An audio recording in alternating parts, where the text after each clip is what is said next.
દર્શક મિત્રો, સાત્વિક promoting ecological farming વર્ષ 2007થી ઓર્ગેનિક ફાર્મિંગ, દેશી બીજનું જતન અને વરસાદ આધારિત ખેતીને મજબૂત બનાવવા જેવા મુદ્દાને ધ્યાનમાં રાખી ટકાઉ ખેતી પદ્ધતિ અંગે કાર્ય કરે છે.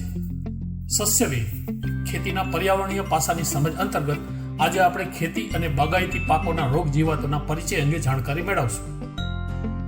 ખેતીની શરૂઆત 10,000 વર્ષ કરતાં પણ પહેલા થઈ હોય તેવું જાણવા મળે છે.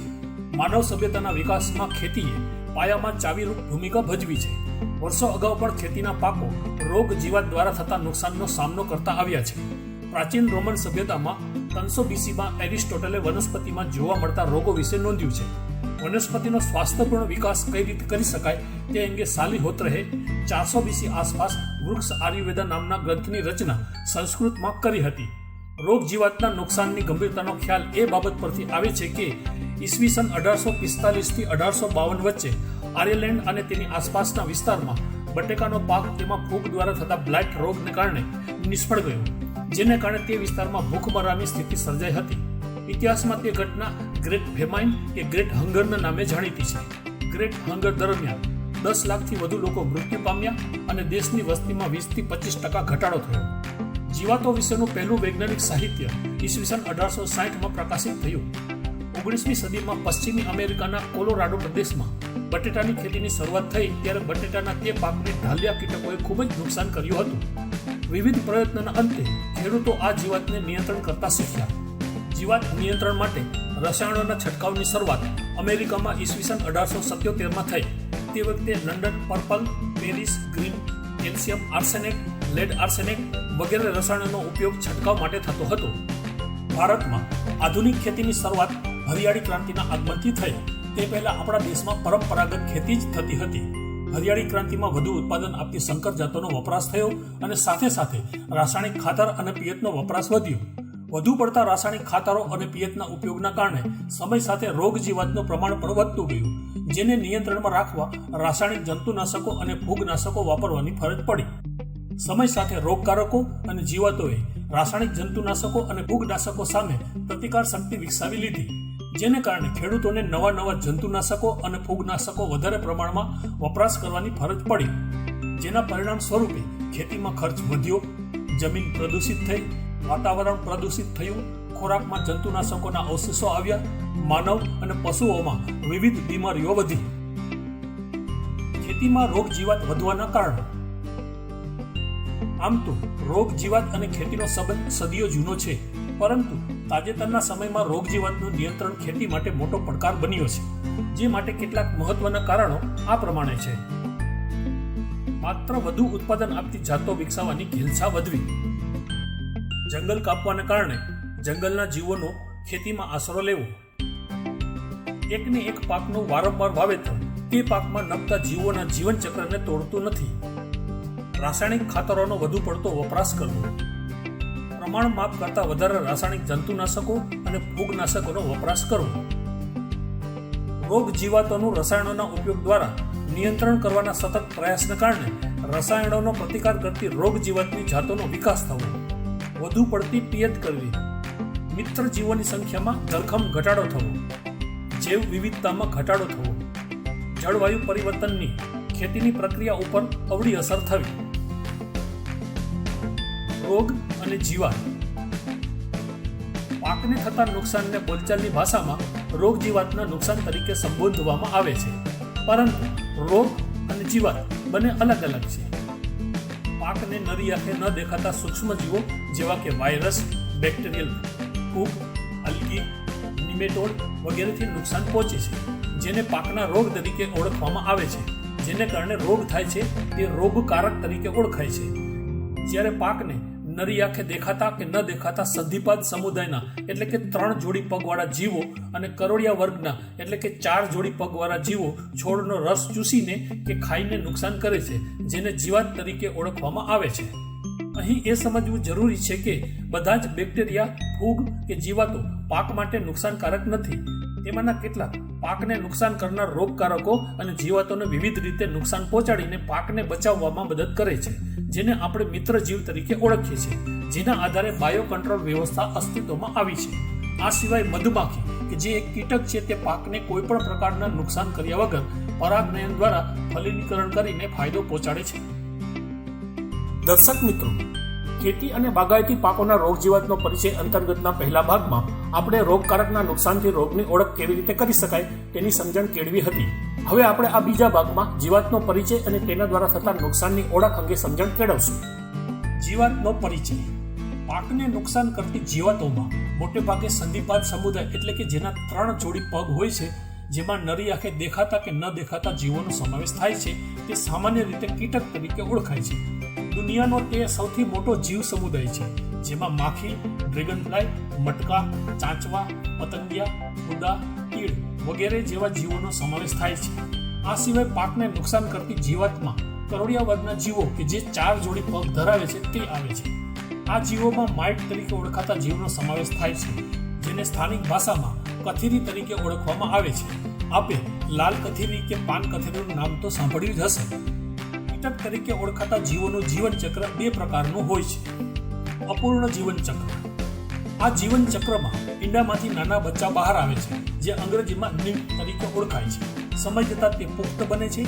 આ જીવોમાં બચ્ચા એટલે કે નિમ્ફ જ્યારે મોટા થતા હોય છે ત્યારે તે પાકને ખૂબ જ નુકસાન કરે છે. કેટલાક સંજોગોમાં પુખ્ત પણ નુકસાન કરતા હોય છે. બચ્ચામાંથી પુખ્ત બને છે ત્યારે મોટે ભાગે તેનો દેખાવ એવો જ રહે છે, પરંતુ તેનું કદ મોટું થતું જાય છે.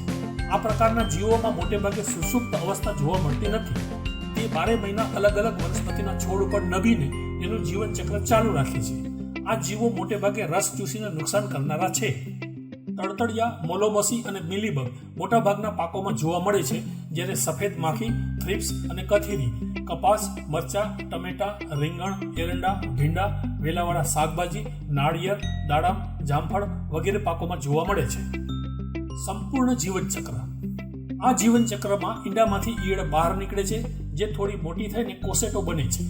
કોસેટો સુષુપ્ત અવસ્થામાં લાંબો સમય સુધી જીવિત રહી શકે છે અને કોસેટોમાંથી પતંગિયું, ફૂદું કે માખી પુખ્ત જીવ તરીકે બહાર આવે છે. આ જીવન ચક્રમાં જ્યારે ઈયળ મોટી થતી હોય છે ત્યારે તે પોતાનો વિકાસ કરવા માટે ખૂબ જ ખાય છે અને આ તબક્કો જ પાકને સૌથી વધુ નુકસાન પહોંચાડે છે. આ જીવન ચક્રમાં દરેક તબક્કે જીવનું સ્વરૂપ ખૂબ જ બદલાઈ જાય છે. આ જીવન ચક્રમાં જીવ કોસેટો તરીકે સુષુપ્ત અવસ્થામાં રહે છે. આથી તેને 12 મહિના ખાવાનું ન મળે તો પણ તે નવી સિઝનમાં ઉપસ્થિત થઈ જાય છે. આ જીવો મોટે ભાગે ચાવીને કે કરડીને કે કોરીને ખાય છે. આ જીવન ચક્રમાં ઈયળ જ નુકસાન કરતી હોય તેના નિયંત્રણ હેતુથી ઈયળને 3 પ્રકારમાં વિભાજિત કરવામાં આવે છે. પતંગિયા કે ફૂદાની ઈયળ એટલે કે લાર્વા, લેપિડોપ્ટેરા. માખીની ઈયળ એટલે કે ડિપ્ટેરા. ઢાલ પક્ષી કીટકની ઈયળ જેમ કે સફેદ ધેણ, ગેંડા કીટકની ઈયળ, આંબાની મેઢની ઈયળ. લીલી ઈયળ મોટે ભાગે કપાસ, મકાઈ, રીંગણ, મરચા, ટમેટા, મગફળી, ભીંડા, વાલ, વાલોળ, તુવેર વગેરે પાકોમાં જોવા મળે છે.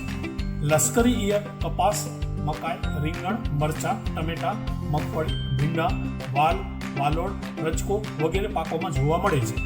કાબરી ઈયળ કપાસ, મકાઈ, રીંગણ, મરચા, ટમેટા, મગફળી, ભીંડા, વાલ, વાલોળ વગેરે પાકોમાં જોવા મળે છે.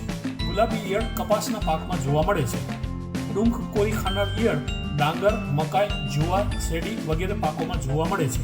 ફળમાખી મોટાભાગના ફળ પાકોમાં જોવા મળે. ફળ કોરી ખાનાર ઈયળ મગ, અડદ, ચણા, તુવેર, ચોળા વગેરે પાકોમાં જોવા મળે છે. જીવાતથી થતા નુકસાનની ઓળખ.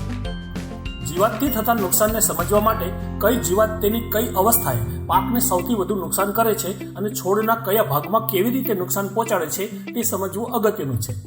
આ મુદ્દાને સરળતાથી સમજવા માટે જીવાતથી થતા નુકસાનની ઓળખને 4 પ્રકારે વિભાજિત કરી શકાય છે. 1. મૂળને નુકસાન કરતી જીવાત. 2. થડ અને ડાળીને નુકસાન કરતી જીવાત. 3. પાનને નુકસાન કરતી જીવાત. 4. ફૂલ, પુષ્પગુચ્છ, દાણા અને ફળને નુકસાન કરતી જીવાત. જીવાત મૂળ, થડ, દાળ, પાન, દાણા કે ફળને નુકસાન કરે છે, જેના કેટલાક ઉદાહરણ આ પ્રમાણે છે. મૂળને નુકસાન કરતી જીવાત. મૂળને નુકસાન કરતી જીવાત છોડના મૂળને કોરી ખાય છે. સફેદ ધેણ તેની ઈયળ અવસ્થાએ મગફળીના મૂળને કોરી ખાય છે, જેને કારણે સમગ્ર છોડ ઉપર અસર પડે છે. થડ અને ડાળીને નુકસાન કરતી જીવાત. લશ્કરી ઈયળ કપાસ, મગફળી અને એરંડા જેવા પાકોના થડ અને ડાળીને કોરી ખાઈ નુકસાન પહોંચાડે છે. જ્યારે ગેંડા કીટક રેડ પામ વિવિલ તેની ઈયળ અવસ્થાએ નાળિયેરી અને ખારેક જેવા બાગાયતી પાકોના થડમાં કાણું કરીને વૃક્ષને સૂકવી નાખે છે.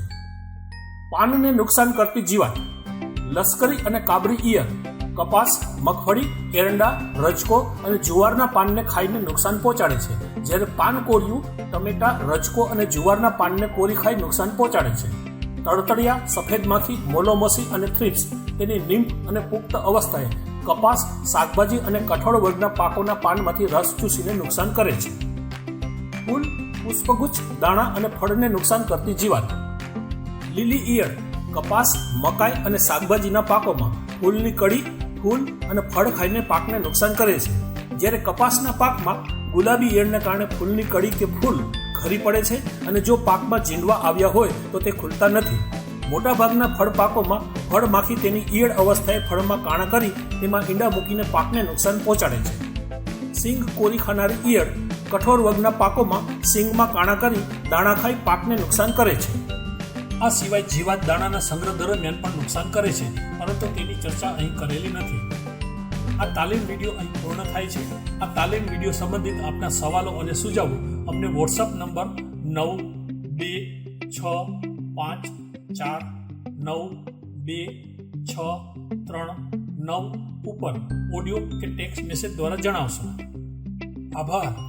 આ તાલીમ વિડીયો બનાવવા માટે ઇન્ટરનેટના માધ્યમથી ઘણી બધી વેબસાઇટ ઉપરથી માહિતી મેળવેલી છે. સંપર્ક: Satvik promoting ecological farming, 243C, Krishna park society, નાના યક્ષ મંદિર પાછળ, Madhapar, Bhuj, Kutch. Pincode number 370020. Phone number 02832296025. WhatsApp number 9265492639.